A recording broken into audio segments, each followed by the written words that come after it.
Good morning. This is Father Stephen Kelly from St. John's Church in Detroit. We're continuing our series of daily morning meditations, where we generally look at one or another lessons that are assigned for morning or evening prayer, what is known as the daily office lectionary.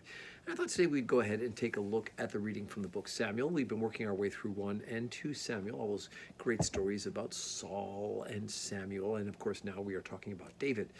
We just got done dealing with the fact that David, through his infidelity, took the wife of Uriah, had a child with her, and that child died. And eventually, things are going to fall upon David's head as things are going to not go smoothly. And in fact, we are now dealing with his son Absalom, who thinks that he should be king rather than David. So we're on the second book of Samuel, chapter 15, beginning at verse number 1.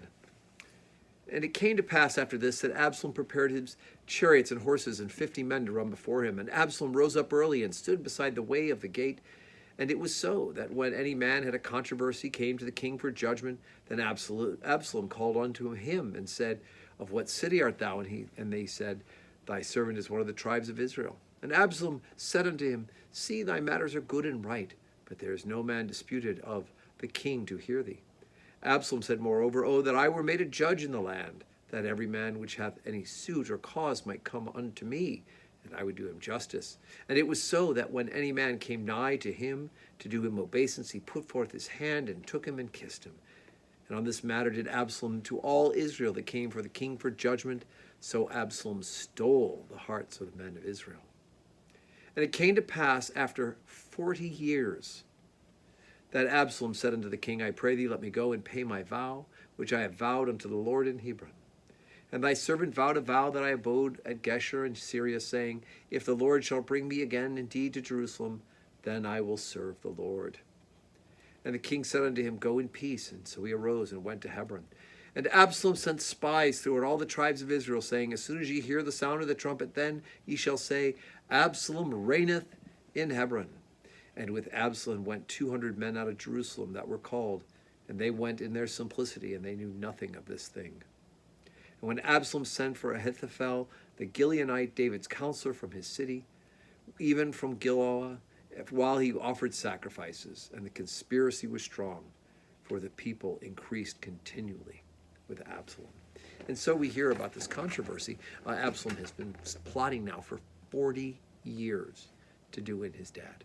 And to take the throne. And so we hear that this is what's going to happen.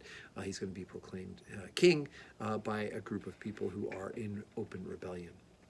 One of the problems, of course, with human beings, with humanity, is that we are really good at scheming. Now, we live in a much faster age, and I think most people now think that we should get everything done yesterday, right? We have Amazon Prime, and that's not good enough to have 2-day shipping. Eventually, they'll deliver everything by drones, and I know if you order things from Amazon in certain cities, you can get it later that day. It goes into a locker because the shipment facility is in that area.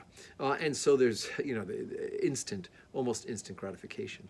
But here's one, Absalom, who spends 40 years laying down the treachery of undoing the authority of David, and will do so until the time is absolutely right.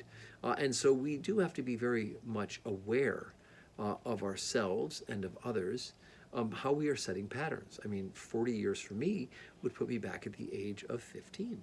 And the thought of spending 40 years scheming to do something seems far beyond my comprehension. And yet, in my mind, there are times when I think to myself, ooh, if I could just do this and set it up this way, oh, what a glorious opportunity for revenge that would be.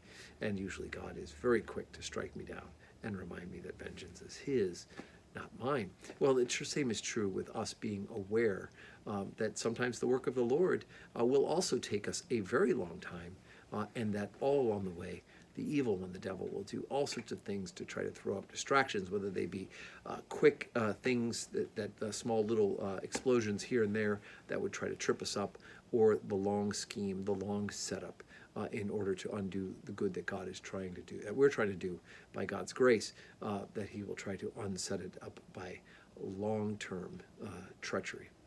So anyway, we look forward to reading the next couple of days and weeks the rest of the story of the second book of Samuel and all of David's trials and travails. And despite his unfaithfulness at times, he does have God's blessing because he does end up being faithful in the end. Today is Wednesday. We do have our 12:15 service. And I hope that you can join us in person for Holy Communion. If not, you can join us online at stjohnsdetroit.org.